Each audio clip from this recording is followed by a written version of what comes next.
Democrat of the day, we go to 34B. Representative Kristin Bahner is kind enough to join us right now and talk about, well, things, I imagine. We're going to have a few things to talk about today. Representative, thank you very much. I appreciate the time. Well, thank you for having me on today, Matt. I really do appreciate it. I know it's a little hectic here at the Capitol, but it's good to take a moment out just to chat with listeners and speak to you about this issue. And I'll tell you what, and thank you very much for your time. I know you're very busy. By the way, I was up in your district not this last weekend, the weekend beforehand. I loved it. Got some Greek food down in the downtown there, and went up to Elm Creek Preserve Park. I was up there. I had a great time. It's a cute district. You didn't by chance see our friend the black bear roaming around, did you? No, I didn't. I saw that. I'm not joking. I told my wife, we were walking that trail, and I said, I guarantee you there's a black bear or two in this area. There got to be. It's just its prime territory. And then all of a sudden I saw that story about that. He had a bear trap on his leg, right? Yes. There's also a rumor that we are home to some folks from the Rusty Patch Bumblebee, which is the official state bee in Maple Grove as well. They're hard to find, but we've got all kinds of crazy wildlife in Maple Grove, from exotic bees to black bears. And good Greek food, by the way. Very tasty. I enjoyed that quite a bit. Okay, so I want to ask you, first of all, 34B, are you still in 34B after redistricting? Well, actually, I will become 37B after redistricting is completed. Because I was about to wonder if we had our first person that kept the same number. No, that changed up a lot. Did the district change as far as the parameters around it too much? A little bit. So I now cover about 3/4 of Maple Grove. Okay. I unfortunately lost Osseo, which I am super bummed about. I love Osseo. They are my little hidden gem. And I lost a couple precincts in the southwest that will now head into a district that mostly encompasses Plymouth. And I gained 3 precincts right along the Maple Grove Dayton border. Okay. You have, through your career there, you are now, I believe, the vice chair of Human Services. You're also on the Committee for Health, which is why I specifically sought you out today. We had that ruling that was leaked from the Supreme Court overturning Roe v. Wade. I'm going to ask you your thoughts on this as a person that every day goes into that Capitol and deals with health and human services issues. Well, it also just so happens that I am also the author of the Equal Rights Amendment as well. Indeed. On top of all of those other things. But I tell you, I think there's far-reaching implications here for women's health, their bodily autonomy, the ability to make decisions and have those kept between a woman and her doctor that extend far and wide. And I really have grave concerns because not only do we have on the line the potential of overturning Roe v. Wade, which of course handles things like abortion, but we also are talking about, say, like the Griswold decision, which could potentially overturn the ability for women to have access to birth control. And quite frankly, that has severe impacts on abilities for a woman to have economic security, to have health security, to be able to raise her children. A lot of women who are not able to obtain abortion end up being single moms, which puts a tremendous strain on her and her financial outlook, her ability to be promoted, to earn more money, to have greater pay equity, to be able to make smarter decisions about her health care and that of her children.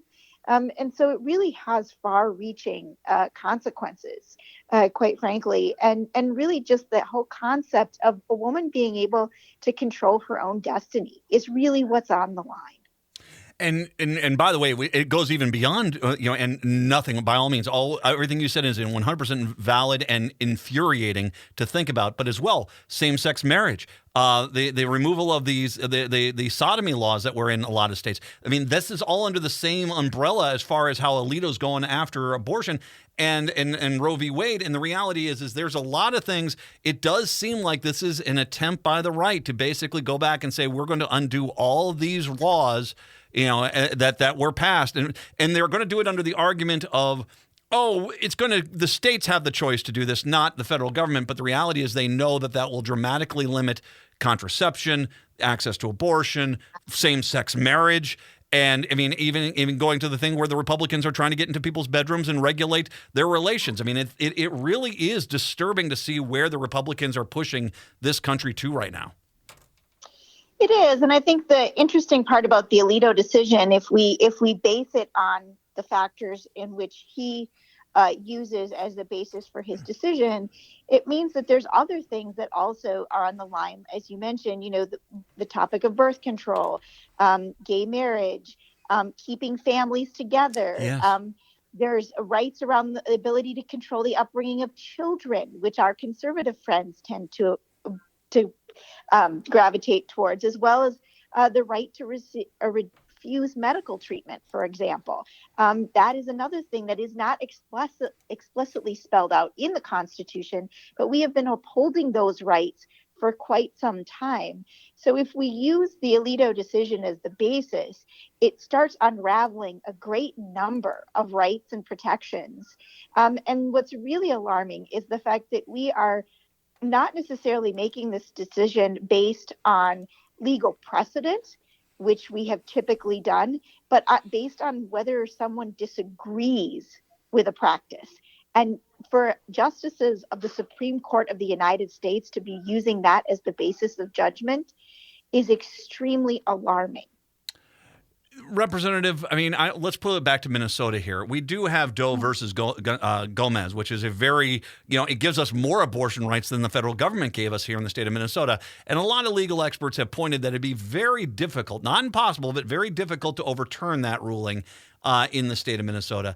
But the reality is I think we need to make sure we understand this. As much as Republicans might either be quiet after this Alito hearing or insist, we're not going to go any further, I think it's clear that the Republicans have an agenda, that they want to restrict choice in the state of Minnesota, and that some of them indeed want to go down that anti-contraception, get rid of gay marriage. They want to go on out there and start regulating the bedroom again. I think that we are looking at, if we look at this election, the choice is pretty clear that the Republicans have a pretty archaic vision for America, and it is not one that's good for Minnesotans. And I think that is true. And here in Minnesota, I think, so it is true that we are one of those oasis type states, in that we do have additional protections in our state constitution that protect the right of abortion.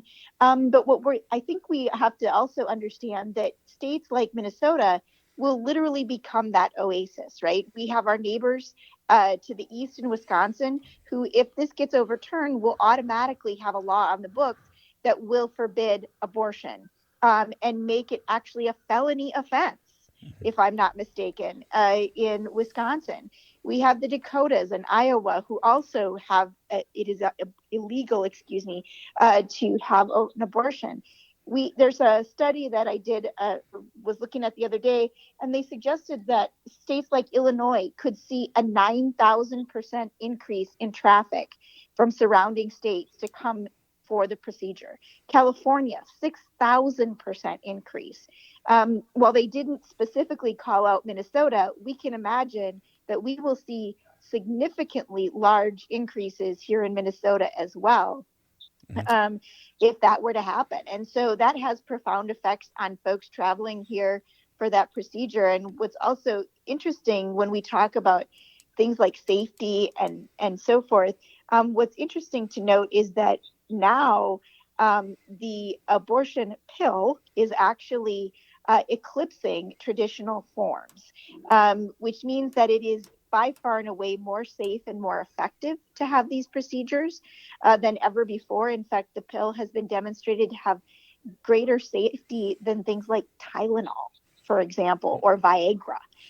But quite frankly, it is a safe procedure, but we'll see a marked increase in folks coming to Minnesota to be able to have that bodily autonomy. Representative Kristin Bahner is joining us, 34B, soon to be 37B. Representative, it's interesting. This is an issue, though. When you look at the polling, 63% of people want Roe v. Wade to stay in place. Only a minority want this changed.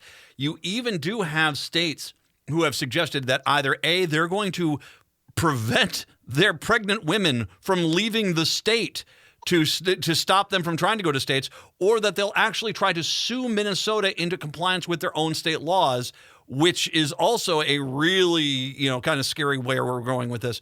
But the reality is that Minnesota's going to be a target one way or the other to prevent people from basically even traveling here. This is some real scary stuff. We're going down a real weird path at this point in this country. It is. And the other part of this is that it has, as you pointed out, really far-reaching impacts on judicial law and on the sanctity of the courts. When we start talking about states suing other states and things like that, this has far-reaching impacts that go far beyond this one case and this one decision, which is why it's even more alarming that we have the Supreme Court not being thoughtful about what the ramifications and impacts would be from all the way to the top to the bottom of our court system. For Minnesotans, for example, now I don't think they're going to have a whole lot of luck trying to sue Minnesota for what happens within our borders. I suspect that they will not have a great deal of success on that front.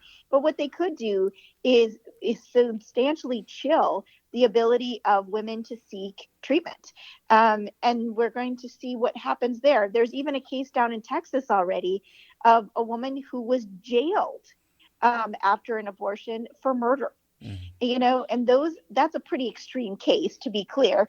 And I don't suspect that will happen everywhere. But the point is that the ramifications of what that means for women, for women's rights, for their bodily autonomy is really significant. We're talking about over 100 million women who are now having questioned the ability to control their own destiny. And that's pretty significant. And I have to be honest, I think from my perspective, I do hope that people will stand up and will pay attention. And you're right, the numbers are on our side in that folks, whether they like the procedure or not, whether they choose to have the procedure themselves, feel very firmly that the rights and protections should be in place to keep medical decisions between a woman and her doctor. That is crystal clear. It is unbelievable that we are at this point, especially when you think about Roe v. Wade. We have basically anyone who is a little less than 50 years old or younger has always had more choice over their body than they're about to have in this country. And that is a really scary thing.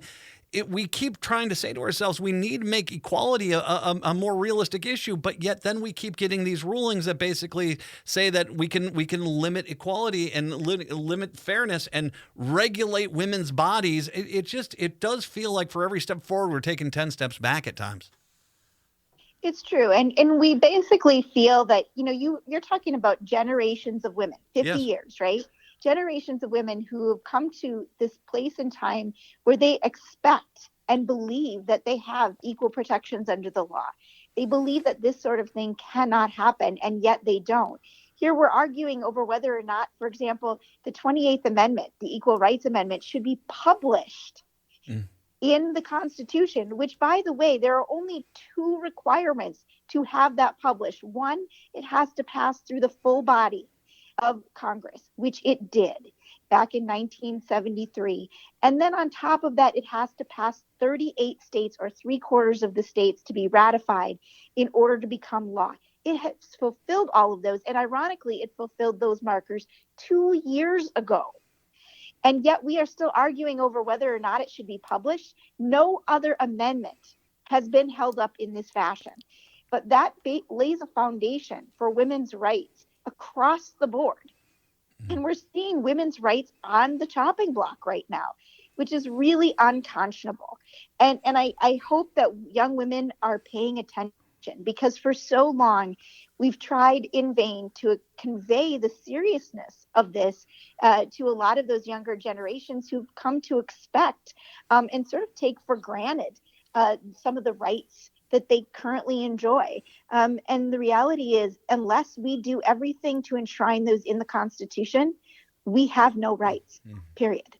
I will say this. You talking about the younger generation. I got a 17-year-old and a 15-year-old daughter, and they're livid. And it sounds like pretty much most of it is really something that there is this generation that's coming up of this Generation Y, that's the post-millennials, and they are just tired of this, and they are ready to fight. And I think that the good news is I don't think this is going to stand long, but until it does get lifted and reversed or a constitutional amendment is passed, this is going to be something that there's going to be a lot of people out there fighting to overturn this. And that's the one thing that I'm happy to see, is that this does seem to have finally woken up a lot of people.